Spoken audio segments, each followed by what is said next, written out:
چائے آئی نہیں، چائے پینی تو عادت ہم لکھی ہے نا، کچھ نہیں چاہیے، صرف چائے چاہیے.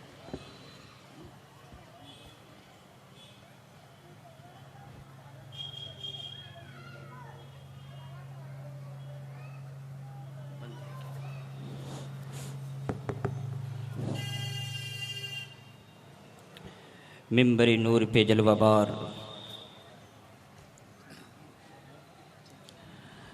معزز احباب اہل سنت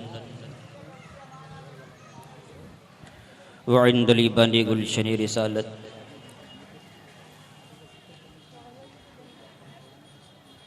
محترم بزرگوں، ہم عمر ساتھیوں، عزت مآب پردانشین اسلامی رشتے کی ماں اور بہنوں، السلام علیکم ورحمۃ اللہ وبرکاتہ.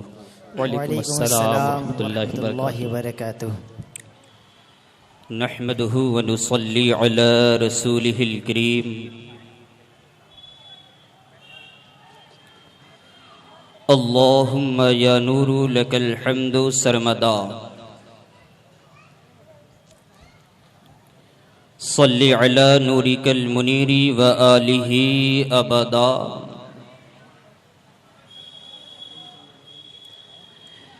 یا نور ویا نور النور ویا نورا قبل كل نور ویا نورا بعد كل نور ویا نورا مع كل نور ویا نورا في كل نور ویا نورا فوق كل نور. صل على نورك الأنور وآله السرج الغرر وصحبه مصابيح الظهر، صلاة تجعل لنا بها في قلوبنا نورا وفي صدورنا نورا وفي عيوننا نورا وفي وجوهنا نورا وفي قبورنا نورا، آمين يا نور الحق المبين. أما بعد، فاعوذ بالله من الشيطان الرجيم، بسم الله الرحمن الرحيم. لا ترفعوا أصواتكم فوق صوت النبي. آمنت بالله صدق الله العظيم وصدق رسوله النبي الأمين المتين المبين المعين الحفيظ العطوف الكريم، ونحن على ذلك لمن الشاهدين والشاكرين والحمد لله رب العالمين. کتاب درد ہوں، احساس کی زبان ہوں میں، کتاب درد ہوں، احساس کی زبان ہوں میں، متاع اشک ہوں، خوشبو کا ترجمان ہوں میں. کتاب درد ہوں، احساس کی زبان ہوں میں، متاع اشک ہوں، خوشبو کا ترجمان ہوں میں.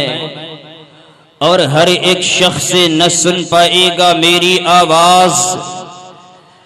ہر ایک شخص نہ سن پائے گا میری آواز، گلی کا شور نہیں فجر کی اذان ہوں میں، گلی کا شور نہیں فجر کی اذان ہوں میں. حضرات گرامی، آئیے کچھ عرض و معروض سے پیشتر، بہتر و مناسب ہی نہیں بلکہ ضروری و لازمی سمجھتا ہوں کہ ہم اور آپ سب سے پہلے یک زبان و یک خیال ہو کر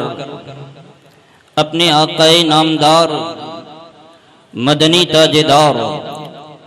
رسول گرامی وقار، محبوب پروردگار، دونوں عالم کے مالک و مختار، حضور جان نور، شافعی یوم النشور، نور علی نور، سرور کائنات، فخر موجودات، جناب احمد مجتبی محمد مصطفیٰ صلی اللہ علیہ وسلم کی مقدس بارگاہ میں نذران درود شریف پیش کرے، پڑھے با آواز بلند، اللہم صلی وسلم وبارك على سيدنا محمد طب القلوب ودوائها صلی اللہ وعافية الأبدان وشفائها ونور الأبصار وزيائها وعلى آله وصحبه دائما أبدا. زمین تا عرش بری لامکان سے گزرے ہیں، زمین تا عرش بری لامکان سے گزرے ہیں، جہاں سے کوئی نہ گزرا وہاں سے گزرے ہیں. بے شک زمین تا عرش بری لامکان سے گزرے ہیں، جہاں سے کوئی نہ گزرا وہاں سے گزرے ہیں. اور میں بوسے لوں گا وہاں کے ہر ایک ذرے کا، میں بوسے لوں گا وہاں کے ہر ایک ذرے کا. کوئی بتا دے محمد کہاں سے گزرے ہیں، کوئی بتا دے محمد کہاں سے گزرے ہیں. زمین تا عرش بری لامکان سے گزرے ہیں، جہاں سے کوئی نہ گزرا وہاں سے گزرے ہیں. حضرات گرامی، آج ہم سب کی مشترکہ خوش نصیبی ہے، ہم اور آپ جشن معراج النبی صلی اللہ علیہ وسلم میں شرکت کی سعادتیں حاصل کر رہے ہیں. الحمدللہ معراج شریف کی مبارک شب ہے، اور جہاں اللہ و رسول کا ذکر خیر ہوتا ہے، جہاں اللہ کے محبوب اور مقرب بندوں کا ذکر جمیل ہوتا ہے، وہاں اللہ کی رحمت کے فرشتوں کا نزول ہوتا ہے. عزیزان ملت اسلامیہ، میرے آقا صلی اللہ علیہ وسلم ارشاد فرماتے ہیں کہ اللہ کے فرشتوں میں ہزاروں ہزار فرشتے ایسے ہیں جن کی ذمہ داری اللہ نے صرف اتنی لگائی ہے کہ وہ روئے زمین پر گھومتے رہے، وہ مسلسل گھومتے رہتے ہیں، ٹہلتے رہتے ہیں، گردش کرتے رہتے ہیں. اللہ کا انہیں فرمان ہے کہ جہاں اللہ و رسول کے ذکر کی محفل سجے، فرشتوں تم بھی شامل ہو جانا. حضرات گرامی، اب وہ سارے فرشتے حاضر ہو جاتے ہیں اور پوری محفل کو اپنے پروں سے ڈھانپ لیتے ہیں. جب تک وہ محفل چلتی رہتی ہے فرشتے حاضر رہتے ہیں. جیسے ہی محفل مکمل ہوتی ہے، جو ہی محفل کا اختتام ہوتا ہے، اب وہ سارے فرشتے واپس رب کی بارگاہ میں حاضر ہو جاتے ہیں. اللہ عالم الغیب والشہادہ ہے، پھر بھی پوچھتا ہے فرشتوں کہاں سے آ رہے ہو؟ فرشتے عرض کرتے ہیں مولا زمین سے آ رہے ہیں. اللہ فرماتا ہے کس جگہ سے آ رہے ہو؟ فرشتے عرض کرتے ہیں مولا روئے زمین پر فلا فلا علاقہ ہے، فلا علاقے میں فلا گاؤں ہے، فلا گاؤں میں فلا محلہ ہے، فلا محلے میں فلا ابن فلا نے تیرے ذکر کی محفل سجائی تھی. مولا کچھ لوگ بیٹھ کے سن رہے تھے، کچھ سنانے والے بھی تھے، ہم بھی وہاں پہنچ گئے. اللہ فرماتا ہے فرشتوں گواہ ہو جاؤ، ہم نے پوری محفل کو بخش دیا ہے، ہم نے سب کے گناہ معاف فرما دیے ہیں. اب فرشتے رب کی بارگاہ میں عرض کرتے ہیں اے پروردگار عالم، تو نے مطلب کہہ دیا کہ ہم نے پوری محفل کو بخش دیا ہے، ہم نے سب کے گناہ معاف فرما دیے ہیں، لیکن اے الہ العالمین اس میں کچھ ایسے بھی تھے جن پر جہنم واجب ہو چکا تھا، کچھ ایسے بھی تھے جو بڑے ہی گناہ گار تھے، بڑے ہی خطا کار تھے، بڑے ہی سیاہ کار تھے، مگر محفل میں آ گئے اور تو نے مطلق کہہ دیا کہ ہم نے سب کے گناہ معاف فرما دیے ہیں. اللہ فرماتا ہے اے فرشتوں کیا تم یہ چاہتے ہو کہ میں اپنے بندوں کو چن چن کے بخشوں؟ فرمایا گواہ ہو جاؤ اچھوں کے صدقے بروں کو بھی بخش دیا ہے. جتنے لوگ اس محفل میں اچھے تھے ان اچھوں کی برکت سے ان بروں کو بھی بخش دیا ہے. سبحان اللہ سبحان اللہ. حضرات گرامی، تو یہ محفل صرف معراج کی محفل نہیں ہے، یہ محفل صرف آقا کریم صلی اللہ علیہ وسلم کے ذکر معراج شریف کی نہیں ہے، بلکہ یہ محفل بخششوں کی محفل ہے، یہ نجات کی محفل ہے، یہ چھٹکارے کی محفل ہے، یہ جہنم سے آزادی کی محفل ہے. اللہ تعالی ہم سبوں کو اس محفل کی تمام تر برکتوں سے مالا مال فرمائے. حضرات گرامی،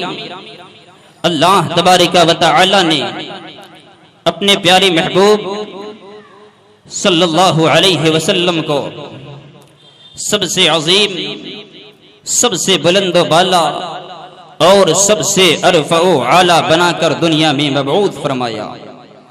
اور آپ ہی کو باعث تخلیق کائنات بنایا۔ لہذا ہم اور آپ یہ زمین کا فرش، یہ آسمان کا شامیانہ، یہ درختوں کی لمبی لمبی قطاریں، یہ سمندروں اور اس کی اٹھتی ہوئی لہریں، یہ نور آفتاب و مہتاب اور آسمان میں یہ جگمگاتے ستارے، غرض کے ساری کائنات آپ ہی کی وجہ سے عالم وجود میں آئے۔ اللہ تعالی نے آپ کو کشور رسالت کا تاجدار بنایا ہے اور آپ کو ساری خوبیاں، ساری عظمتیں عطا فرمائی ہے، اور آپ کو اللہ نے اپنا نائب مطلق بنا کر سارے عالم میں یہ اعلان فرما دیا کہ میرے محبوب کا حکم میرا حکم ہے، میرے محبوب کی اطاعت و فرما برداری میری اطاعت و فرما برداری ہے، میرے محبوب کی بارگاہ کا نافرمان میرا نافرمان ہے۔ اس لیے پوری دنیا انسانیت کو یہ حکم دے دیا گیا کہ ان کی اطاعت کرو، یہی میری بندگی ہوگی۔ حضرات گرامی، اللہ تعالی نے اپنے محبوب کے ذکر خیر کو اتنا بلند فرما دیا ہے کہ زمین و آسمان میں ہر جگہ آپ کا ذکر خیر ہو رہا ہے، اور پھر اللہ نے آپ کی عظمتوں کو انتہا تک پہنچانے کے لیے اعلان فرما دیا کہ جب ان کا اخلاق بلند ہے، جب ان کا ذکر بلند ہے، جب ان کی ذات بلند ہے، جب ان کے معجزات بلند ہے، تو لہذا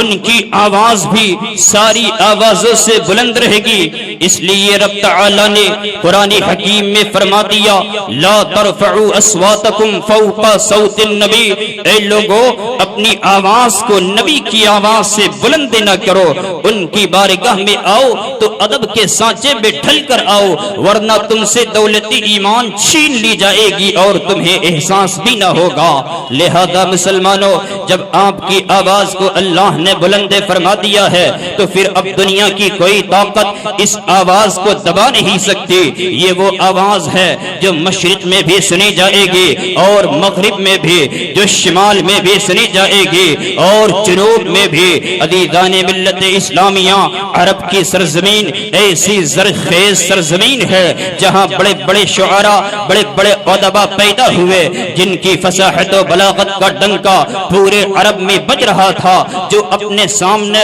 ساری دنیا کے لوگوں کو گونگا اور بہرا سمجھتے تھے، جن کو اپنی فصاحت پر بڑا ناز تھا، جن کو اپنی بلاغت پر بڑی اکڑ تھی، جن کا ایک ایک جملہ، ایک ایک اشعار تاریخ کے صفحات پر اپنی جگہ بنا لیتے تھے۔ لیکن میرے آقا سید عالم صلی اللہ علیہ وسلم، جن کی آواز کو اللہ نے بلندی عطا فرمائی ہے، جب انہوں نے دنیا عرب میں اپنی آواز بلند کی اور جب بولنا شروع کیا تو عرب کے بڑے بڑے فصحاء، بڑے بڑے بلغاء کی فصاحت و بلاغت کی دھجیاں اڑا کر رکھ دے۔ آپ کی زبان مبارک سے ادا ہونے والی ہر آواز لوگوں کے کانوں کے پردوں سے ٹکرا کر دل کی گہرائیوں میں اترتی چلی گئی، اور آپ کی آواز نے دنیا میں وہ انقلاب برپا کیا جو آپ کا جانی دشمن تھا جانثار بنتا نظر آیا۔ آپ کے سامنے عرب کے بڑے بڑے بولنے والوں کی بولتی بن ہو گئی۔ اسی لیے میرے امام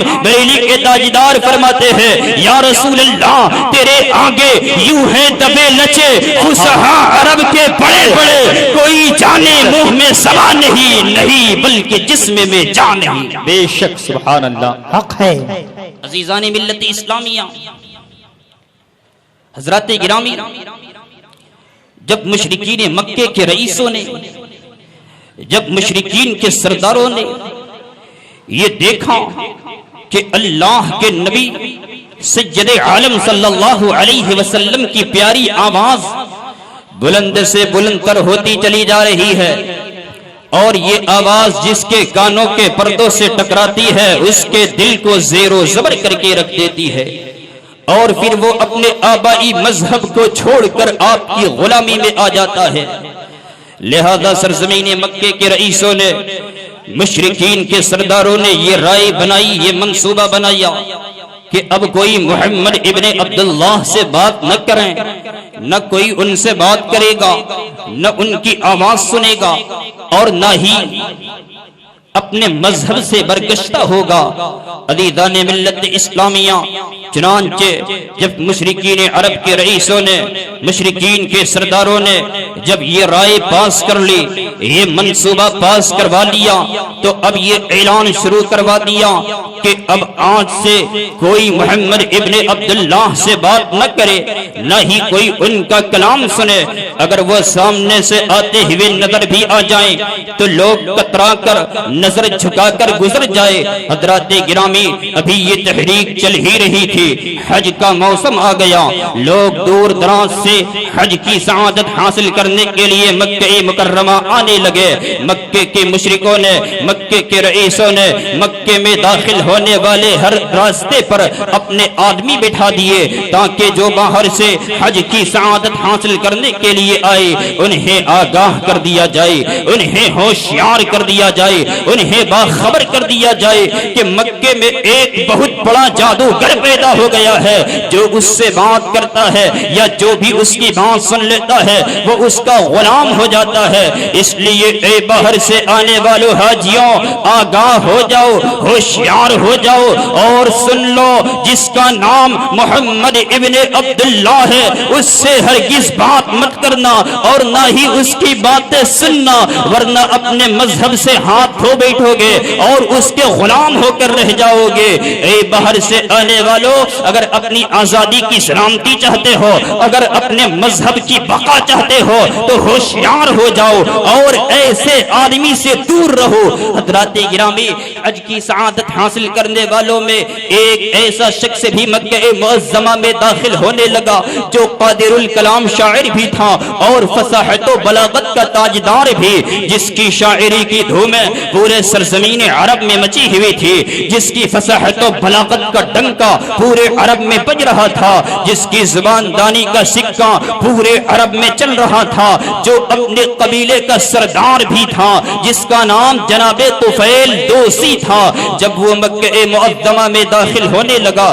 مشرکین مکے نے آگے بڑھ کر اسے سمجھایا، اسے ہوشیار کیا، اسے باخبر کیا، اے طفیل، تم حج کی سعادت حاصل کرنے آئے ہو، خانہ کعبہ کی زیارت سے اپنے کو سرفراز کرنے آئے ہو، اے طفیل تم آب زمزم سے اپنی تشنگی دور کرنے آئے ہو، تو اے طفیل جاؤ آب زمزم سے اپنی پیاس بجھا کر اپنے دل کو سکون پہنچاؤ، جاؤ خانہ کعبہ کا طواف کرو، صفا و مروہ کی سعی کر کے ارکان حج ادا کرو، عبادت و ریاضت کے سلسلے میں جو چاہو کرو، لیکن اے طفیل ہم تمہیں بتانا یہ چاہتے ہیں مکے میں ایک بہت بڑا جادوگر پیدا ہو گیا ہے جو خانہ کعبہ کے ارد گرد رہتا ہے۔ اے طفیل وہ اتنا بڑا جادوگر ہے کہ اگر کوئی اس سے بات کر لے یا کوئی اس کی بات سن لے وہ اس کا غلام اور جانثار ہو جاتا ہے اور اپنا مذہب چھوڑ کر اس کا مذہب اختیار کر لیتا ہے۔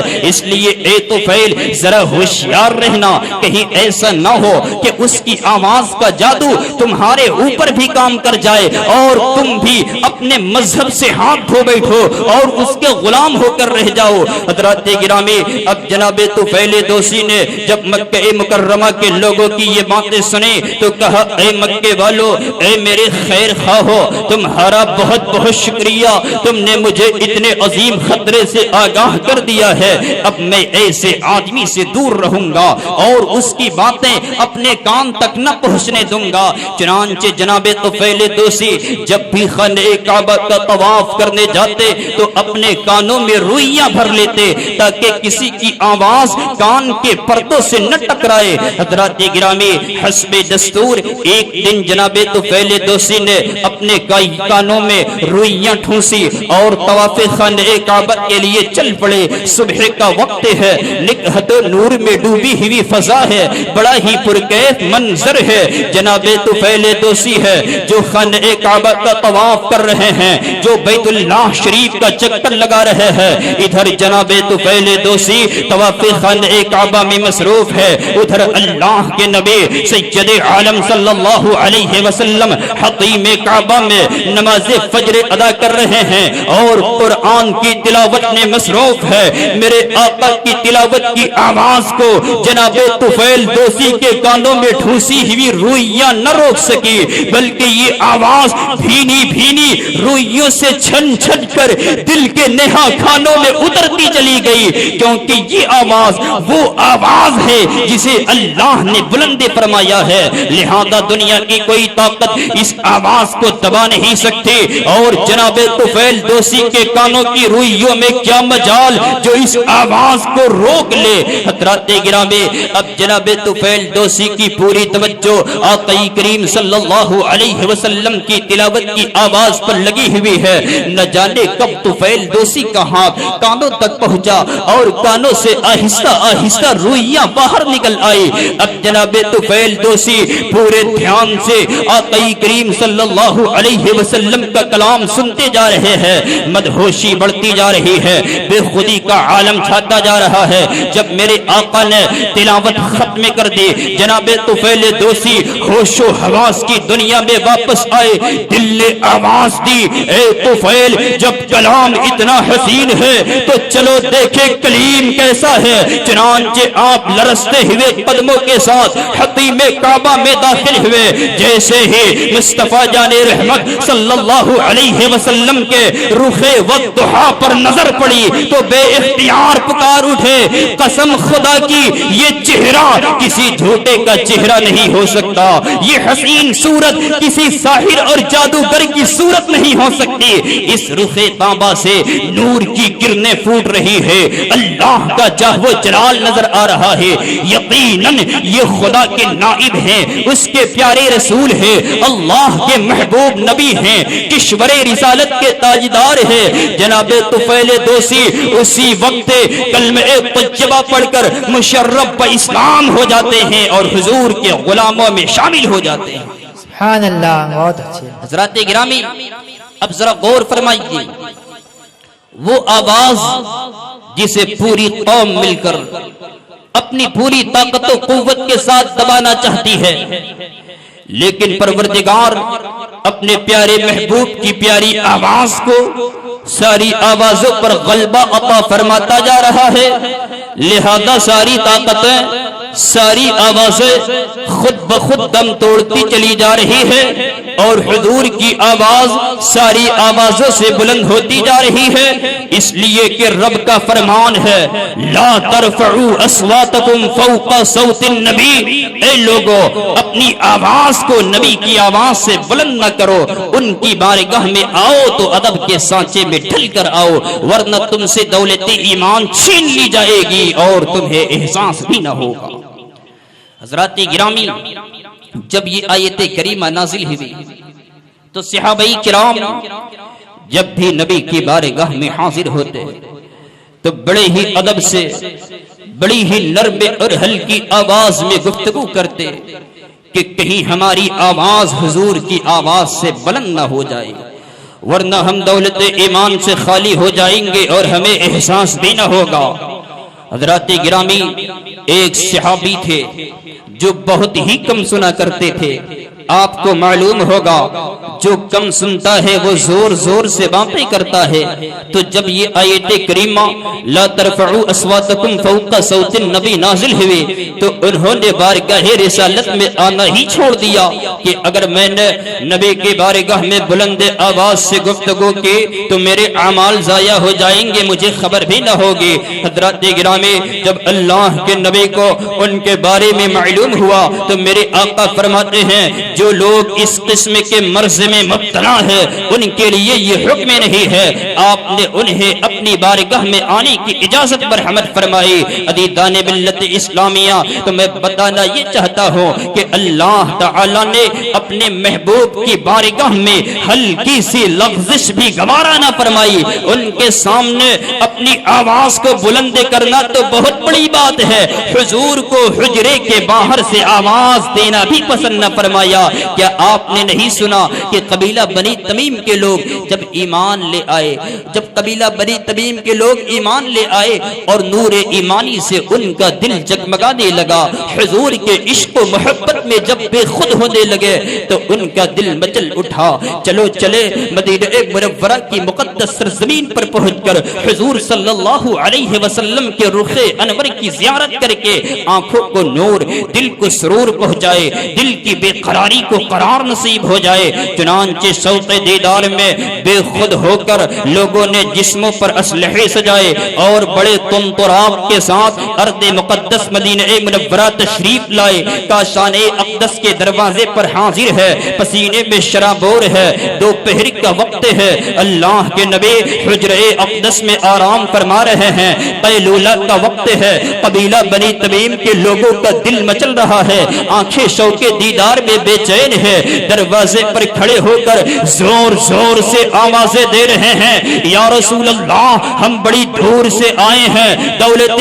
ایمان سے مالا مال ہے، آپ کے عشق و محبت میں دل مچل رہا ہے، آنکھیں آپ کی زیارت کے لیے بے چین ہے، بے قرار ہے، یا رسول اللہ آپ باہر تشریف لائیے تاکہ آپ کی زیارت کر کے آنکھوں کو نور، دل کو سرور مل جائے، دل کی بے قراری کو قرار نصیب ہو جائے۔ عزیزان ملت اسلامیہ، جب اللہ کے نبی کے گوشہ اقدس میں ان کی بات پہنچی، میرے آقا بیدار ہو گئے، چہرے پر کبیدگی کے آثار ہے، ایسا محسوس ہوتا ہے کہ اللہ کے نبی کو بے وقت جگانا ناگوار گزرا ہے۔ حضرات گرامی، اللہ تعالی کو اپنے محبوب کی بارگاہ میں قبیلہ بنی تمیم کی یہ حرکت پسند نہ آئی۔ اسی اثنا میں سید الملائکہ حضرت جبرائیل علیہ السلام اللہ کا حکم نامہ لے کر حاضر ہوئے اور عرض گزار ہوئے، ان الذین ینادونک من وراء الحجرات اکثرهم لا یعقلون،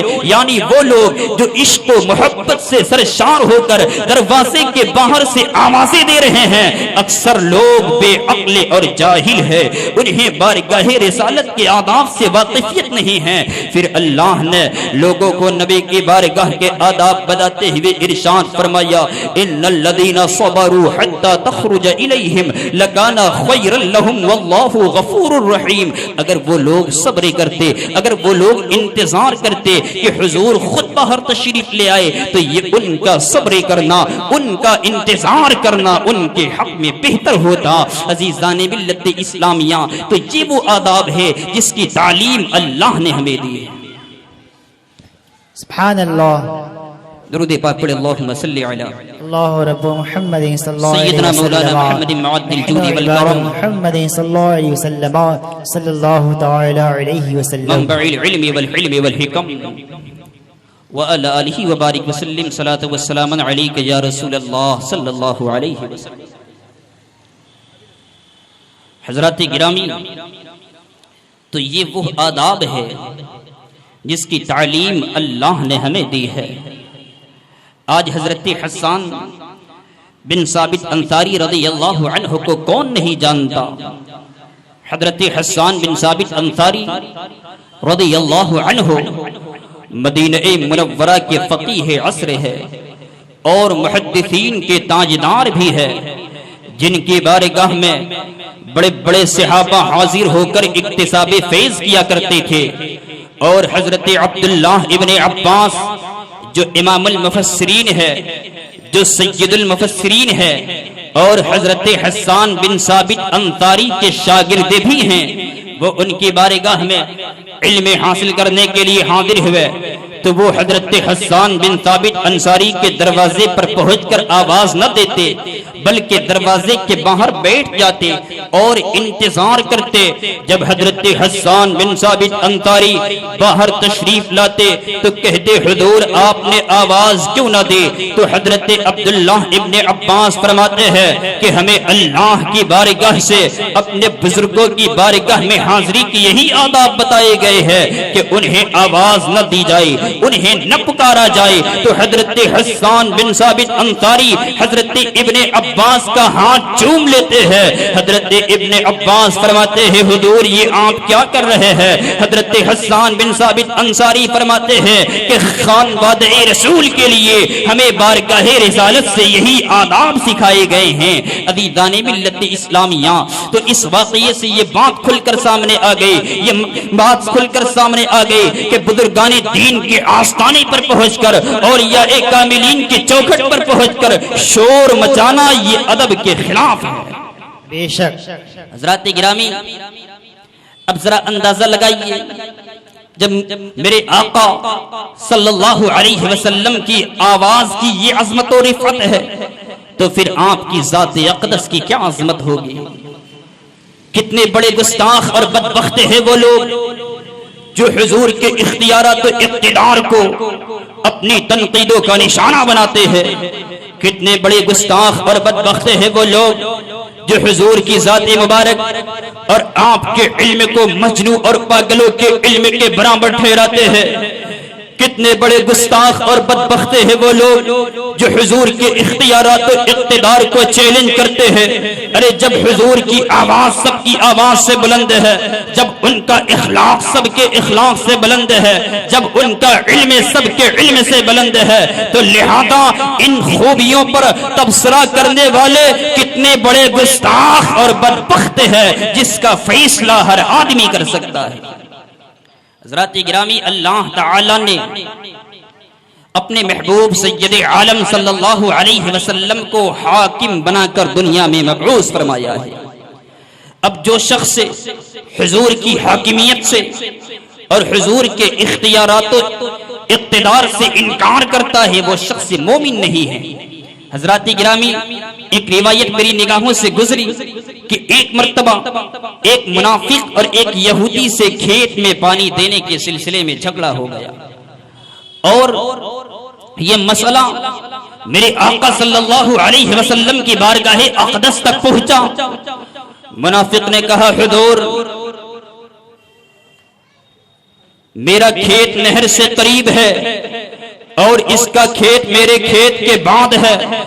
لہذا میرے کھیت کو نہر سے قریب ہونے کی بنیاد پر آپ پاشی کا پہلے موقع ملنا چاہیے۔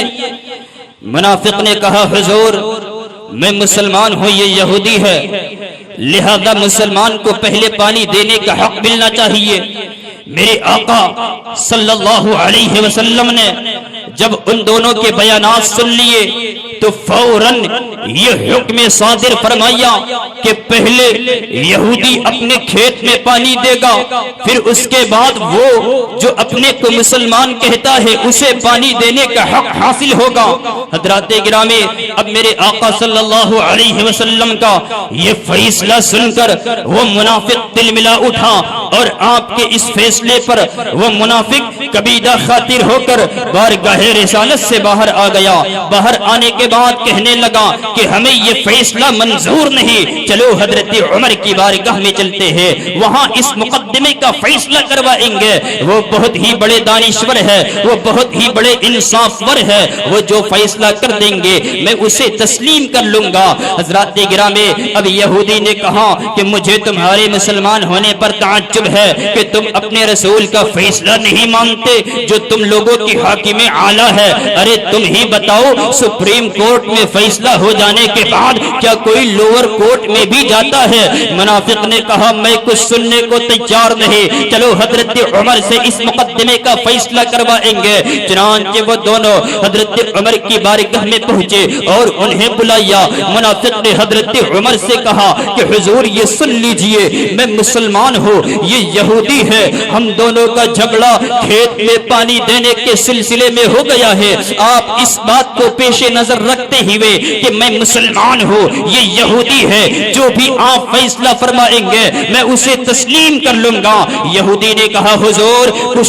کچھ فیصلہ فرمانے سے پہلے آپ میری بھی ایک بات سن لیجئے، اور وہ یہ ہے کہ ہم دونوں آپ کی بارگاہ میں آنے سے پہلے آپ کے نبی کی بارگاہ میں یہ مقدمہ لے کر حاضر ہوئے تھے، اور آپ کے نبی نے یہ فیصلہ میرے حق میں فرما دیا ہے، مگر یہ شخص مسلمان ہونے کے باوجود بھی ان کا فیصلہ ماننے کے لیے تیار نہیں، کہتا ہے کہ ہم حضرت عمر سے اس کا فیصلہ کروائیں گے۔ اتنا سننا تھا حضرت عمر کا تیور بدل گیا، آنکھوں سے شعلے برسنے لگے، چہرہ سرخ ہو گیا، اور غضب کے عالم میں ارشاد فرمایا تم دونوں یہی ٹھہرو، میں ابھی آ کر اس مقدمے کا فیصلہ کر دیتا ہوں۔ یہ کہتے ہوئے آپ حجرے میں تشریف لے گئے، اپنی شمشیر اٹھائی، باہر تشریف لے آئے، اور ایک ہی وار میں اس منافق کا سر اس کے تن سے جدا کر دیا، اور فرمایا لو یہ عمر کا فیصلہ ہے، یہ عمر کا فیصلہ ہے۔ سبحان اللہ سبحان اللہ۔ حضرات گرامی،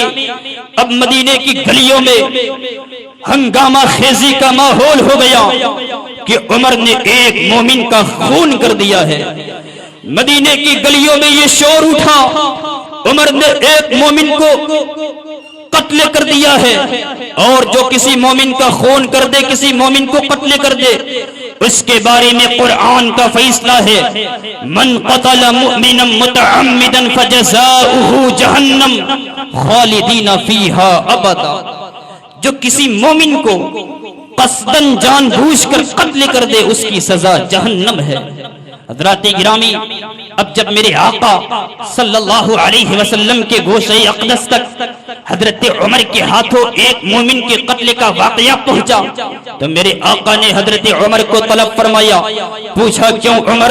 تم نے کسی مومن کا خون کر دیا ہے، تم نے کسی مومن کو قتل کر دیا ہے؟ حضرت عمر عرض کرتے ہیں نہیں یا رسول اللہ، میں نے کسی مومن کا خون نہیں کیا ہے، میں نے کسی مومن کو قتل نہیں کیا ہے، کیونکہ یا رسول اللہ وہ شخص مومن ہو ہی نہیں سکتا جو اپنے جھگڑوں میں آپ کو اپنا حاکم تسلیم نہ کر لے اور آپ کے فیصلہ پر اپنا سر تسلیم خم نہ کر دے۔ اتنا کہنا تھا سید الملائکہ سدرہ کے مکین جبرائیل امین بارگاہ رحمت للعالمین میں ان کی تائید میں وحی الہی لے کر حاضر ہوئے اور عرض گزار ہوئے فلا وربک لا یؤمنون حتى يحكموك فيما شجر بينهم ثم لا يجدوا في انفسهم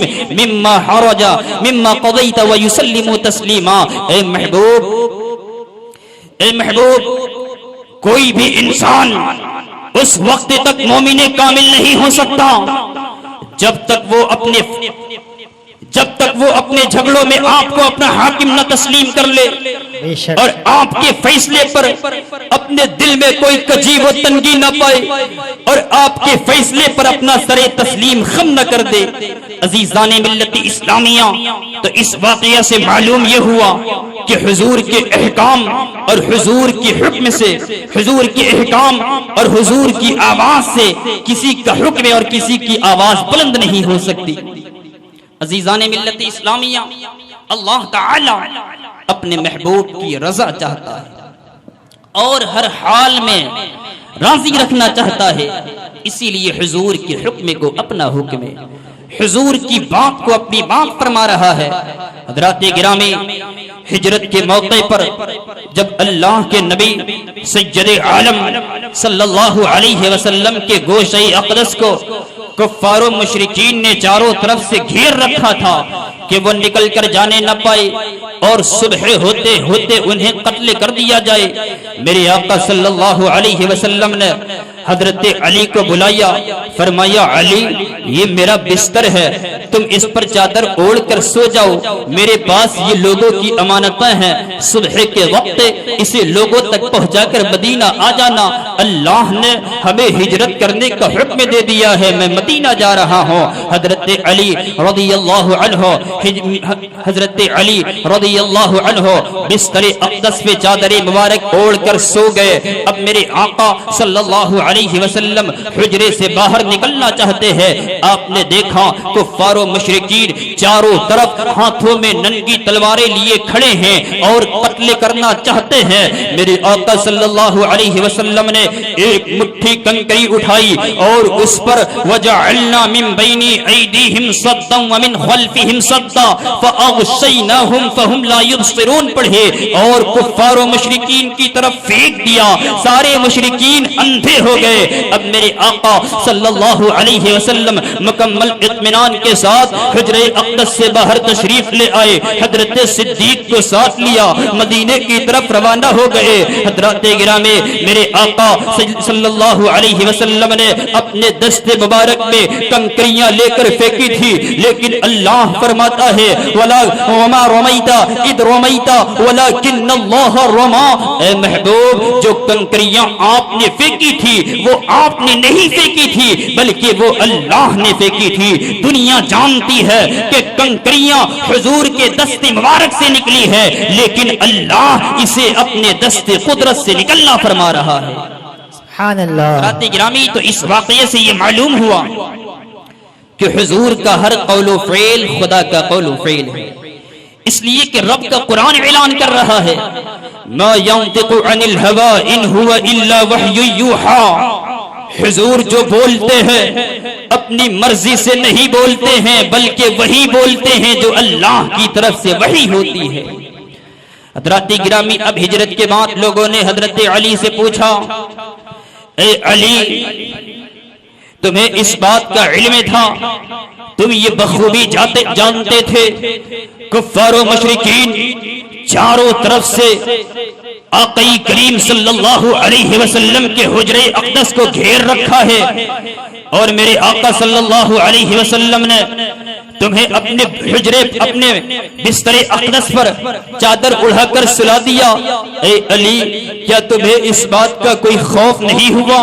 اس بات کا تمہیں کوئی خطرہ لاحق نہیں ہوا کہ کہیں حضور کے دھوکے میں لوگ تمہیں نہ قتل کر دے؟ اے علی, اس بھیانک رات میں تمہیں اس بستر پر نیند کیسے آ گئی؟ حضرت علی فرماتے ہیں, اے لوگوں سنو, اس رات مجھے جتنی گہری, جتنی میٹھی, جتنی مزیدار نیند آئی تھی زندگی میں کبھی نہ آئی, کیونکہ جب میں سوتا تھا تو خوف ہوتا تھا کہ خدا جانے صبح میں زندہ اٹھوں گا یا نہیں, لیکن اس رات مجھے حضور نے زندگی کی گارنٹی دے دی تھی اور یہ فرما دیا تھا کہ صبح کے وقت یہ امانتیں لوگوں میں تقسیم کر کے مدینہ آ جانا. تو لہٰذا مجھے یقین ہو گیا کہ جب میرے آقا نے مجھے زندگی کی گارنٹی دے دی ہے تو قسم خدا کی موت کی یہ مجال نہیں جو میرے قریب بھی آئے. اسی لیے میں بے خوف و خطر ہو کر چین و سکون کی نیند بستر اقدس پہ سوتا رہا. سبحان اللہ, سبحان اللہ.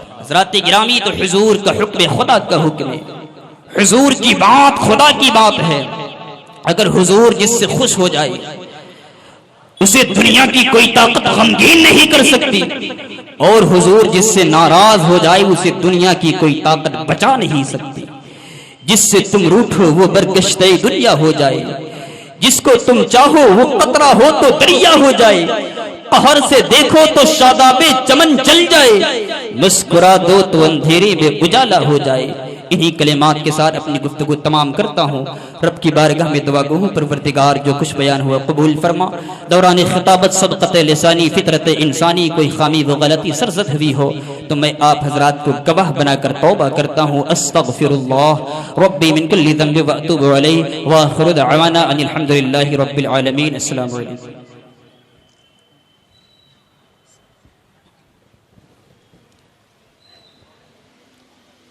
سبحان اللہ, ماشاء اللہ. آپ نے دیکھا کہ آپ کی نگاہوں کے سامنے خوبصورت انداز میں اپنے نصیحت آمیز ایمان افروز خطاب سے ہمیں اور آپ کو فیض یاب کرنے والے خطیب نوجوان حضرت مولانا رضوان کیفی صاحب قبلہ جو ہمیں اور آپ کو اپنے خطاب نایاب سے فیض یاب کر رہے تھے, اور آپ کو یہ پرمسرت مزدہ بھی مل جانا چاہیے کہ آج کی عظیم الشان تقریب میں ہمارے خصوصی مہمان سلطان الاساتذہ، ممتاز الفقہاء، جانشین حضور صدر الشریعہ، شہزادہ حضور صدر الشریعہ، حضرت العلام حضرت علامہ مفتی ضیاء المصطفیٰ صاحب قبلہ قادری مدظ اللہ النورانی، جن کی آمد ہو چکی ہے، ان قریب ہمارے اور آپ کے درمیان شہزادہ حضور صدر الشریعہ کا جلوہ آرا کی زیارت کرنے کا شرف حاصل ہوگا انشاءاللہ تعالی، اور آخر میں ان کے زبان فیض ترجمان سے، ان کے نورانی کلمات سے بھی ہمیں اور آپ کو فیض یاب ہونے کا موقع فراہم ہوگا۔